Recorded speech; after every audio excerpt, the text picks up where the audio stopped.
Everyone welcome back to my channel Ratna Mondal. তোমরা সকলে কেমন আছো? অবশ্যই কেমন সেকশনে জানিও। আমি তো খুব ভালো আছি, দেখতেই পারছো সন্ধ্যা হয়ে গেছে আর সন্ধ্যার সময় যাচ্ছি মেলায়, তাও আবার রথের মেলায়। তো চলো রেডি হয়ে নি রথের মেলায় যাওয়ার জন্য।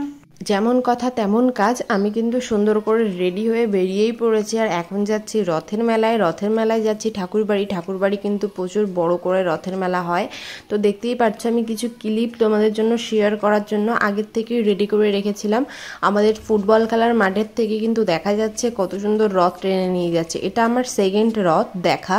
আমাদের ঠাকুরনগরে প্রত্যেক বছর এরকমই ভিড় হয়। দেখো, এটা সম্ভবত মানিকহিরার যে স্কন মন্দির রয়েছে না, সেই স্কন মন্দির আমার আগের ব্লগে তোমরা দেখেছো। ওখান থেকে পদযাত্রায় এত পরিমাণ লোক বেরো হয় আর এরকম রথের দড়ি সুন্দর করে টেনে টেনে নিয়ে যায়। প্রচুর মজা হয় এই গানের সঙ্গে সবাই নাচ করতে করতে যেতে।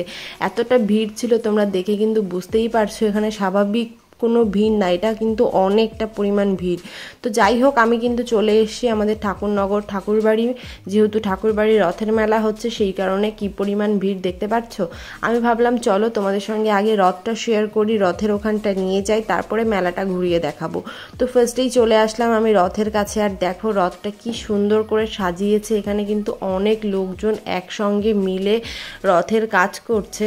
মানে দেখতেই পাচ্ছ রথের দড়ি ধরে টানছে, কেউ কেউ প্রসাদ দিচ্ছে, কেউ পুজো দিচ্ছে, যে যার যেটা ভালো লাগে সেটা করছে। তো ফাইনালি আমরাও রথের দড়ি ধরে টানবো, এর জন্য চলেই এসেছি। রথের মেলায় আসলে কিন্তু রথের দড়ি দিয়ে টানতে হবে, এটাই স্বাভাবিক, এটাই নিয়ম আর কি। তো সেই কারণে আমরাও সবাই রথের দড়ি ধরে টানছিলাম। ফার্স্টে মা ট্রাই করলো, দেন ভাই, তারপরে আমি।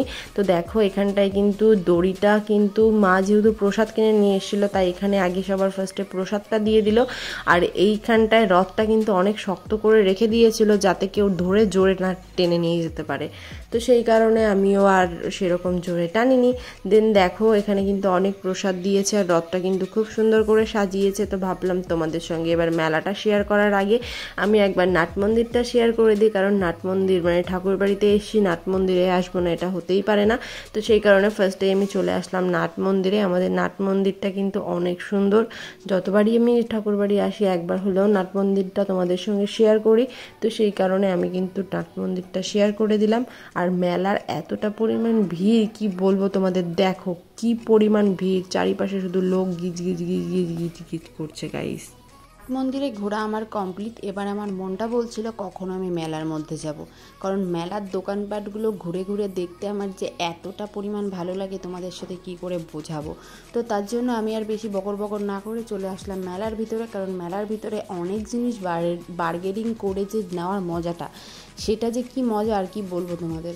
তো যাই হোক, আমি কিন্তু কেনাকাটা স্টার্ট করে দিয়েছি। দেখো অনেক দোকান বসেছে আমাদের মেলার, মানে এই যে রথের মেলার দোকানপাট কিন্তু সব এই ভিতরেই মানে গলির ভিতরে বসে আর কি। এখানে মিনিমাম 4টে গলি করেছে, খুব বড় খুব ছোট না, মিডিয়াম গলিগুলো করেছে। তো এর মধ্যে ঘুরে ঘুরে বেছে বেছে সুন্দর জিনিসগুলো আমার নিতে হবে। তো সেই কারণে আমি ঘুরছিলাম। আর এত লোক হবে আমি নিজেও ভাবতে পারিনি যে মেলাতে এত ভিড় হতে পারে। তো দেখো কি সুন্দর ঘর সাজানোর ডেকোরেশন, মানে সব কিছু রয়েছে। একটা মেলা মানে কি, অনেক খেলনার জিনিস, ঘর সাজানোর জিনিস, নিজেদের বাড়ির সামগ্রী না, সব কিছুই মেলাতে পাওয়া যায়। তো তেমনি কিন্তু এখানেও সব কিছু আছে। আর আমাদের এই রথের মেলায় মেন আকর্ষণীয় যে জিনিসটা, সেটা আমি একটু পরেই তোমাদের সাথে শেয়ার করব। বাট মেলার মধ্যে এই হাতের যে জিনিসগুলো না, দেখো এখানে টমেটো, শসা, তারপরে আম, পটল, পেঁয়াজ, রসুন, লিচু, উচ্ছে, নারকেল, কলা, কত কিছু, মানে এগুলো সব হাতের তৈরি। দেন ওখান থেকে বেরিয়ে একটা কর্মকারের দোকানে চলে আসলাম। এখানে কিন্তু সব লোহার জিনিসপত্র পাওয়া যায়। দেখো কুড়োল থেকে শুরু করে সব জিনিসই কিন্তু এখানে রয়েছে। বাট আমি ভাবছিলাম, মানে ভাই বলছিল একটা কোচ নেবে, কারণ আমাদের পুকুরের মাছগুলো যা বড় হয়ে গেছে, তো তার জন্য একটা কোচ নেওয়ার দরকার, কারণ সেই বড়শি দিয়ে এখন আর মাছ ধরা যায় না, কোচ দিয়ে কুপিয়ে মাছ ধরতে হবে। বাট নেওয়া হয়নি সেটা, কারণ উনি প্রচুর দাম করছিল আর বার্গেনিং তো একদমই করবে না বলছিল। তারপর ওখান থেকে বেরিয়ে একটা আংটির দোকানে চলে আসলাম আমরা। এখান থেকে তামার আংটি নিচ্ছিলাম। তো দেখো তামার আংটি হাতে পরে কেমন লাগছে আমাকে, যদিও বোঝা যাচ্ছে না, বাট তারপরে ভাবলাম যে না থাক, এগুলো নেব না।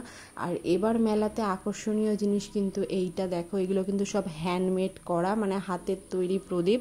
এগুলো ঘরে হচ্ছে তোমরা ডেকোরেশনের জন্য সাজাতে পারো, প্রচুর সুন্দর করেছে, মানে হাতের এত যে সুন্দর কাজ কি বলবো তোমাদের। তো যাই হোক, আমি দেখো এবার বেরিয়ে পড়লাম, কারণ এখন কিন্তু যাবো আবার আরও একটা জিনিস, যে জায়গাটায় হচ্ছে মানে মেন রথের মেলার জন্য যে জায়গাটায় হচ্ছে অনেক ভিড় জমায়েত হয়েছে।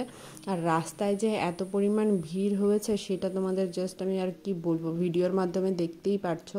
প্রচুর পরিমাণ জ্যাম হয়ে গেছে, একটাই রোড দিয়ে সবাই গাড়ি ঢোকাচ্ছে, টোটো ঢোকাচ্ছে, ভ্যান ঢোকাচ্ছে, তারপরে লোকের ভিড় বুঝতেই পারছো। শুধু তো ঘুরলে হবে না, কিছু খেতেও হবে, তো সেই কারণে কিন্তু আমরা দাঁড়িয়ে পড়লাম পাঁপড় খাওয়ার উদ্দেশ্যে।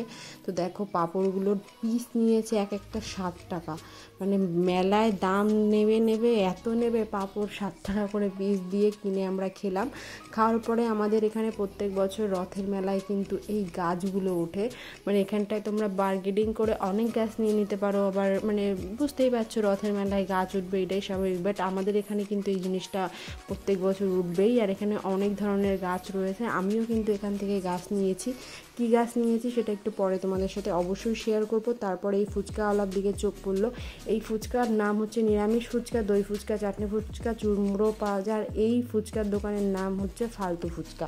মানে ফালতু ফুচকা দেখো দেখতে কিন্তু খুবই সুন্দর হয়েছিল, বাট খেতে কিন্তু সত্যিই ফালতু না, অনেকটা টেস্টি ছিল, অনেকটা চুরমুড়ে ছিল। কিন্তু কেন যে কাকু এই ফুচকার নাম ফালতু ফুচকা রেখেছে সেটাই আমি বুঝতে পারলাম না। আর যেহেতু প্রোগ্রাম মানে মেলার প্রোগ্রাম হচ্ছে এই সাইডে মন্দিরের মধ্যে, তার জন্য যারা প্রেম করে এখানে বসে, তো তাদের জায়গাটা কিন্তু ফাঁকাই রয়েছে। ভাগ্যিস এখানে লাইট দেয় না, এখানে যে কত কোটি মানুষ বসে বসে প্রেম করে, মানে প্রেম করার একটা আলাদা জায়গা হচ্ছে আমাদের ঠাকুরবাড়ির এই পোর্শনটা আর কি। তো চলো সেই প্রসঙ্গে আর না যাওয়াটাই উচিত।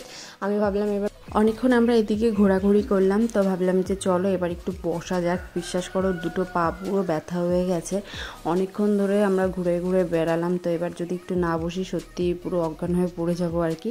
তো এর জন্য আমরা একটা জায়গা বেছে নিলাম যে এই ঘাটটা এসে আমরা বসি, মানে এটা হচ্ছে আমাদের ঠাকুরবাড়ির পুকুরের ঘাট আর কি, ফার্স্ট ঘাট। তো এখানটায় আমরা বসলাম। আর চলো তোমাদের সাথে শেয়ার করে দিই যে কী কী গাছ আমি এনেছি সেই গাছগুলো। তো দেখো আমি কিন্তু দুটো গাছ এনেছি, একটা হচ্ছে সবেদা গাছ, সবেদা গাছটা কিন্তু ফুল চলে এসেছে দেখতেই পারছো। তো আগে গাছ দুটো দেখাই, তারপরে দাম বলছি যে কোন গাছটার কি দাম নিল। আর এটা হচ্ছে তেজপাতা গাছ, তেজপাতা গাছ আর সবেদা গাছ দুটোই কিন্তু একটা কাজের গাছ আর কি। তো আমার কাছ থেকে সবেদা গাছটা নিয়েছে 50 টাকা, তেজপাতা গাছটা নিয়েছে 30 টাকা।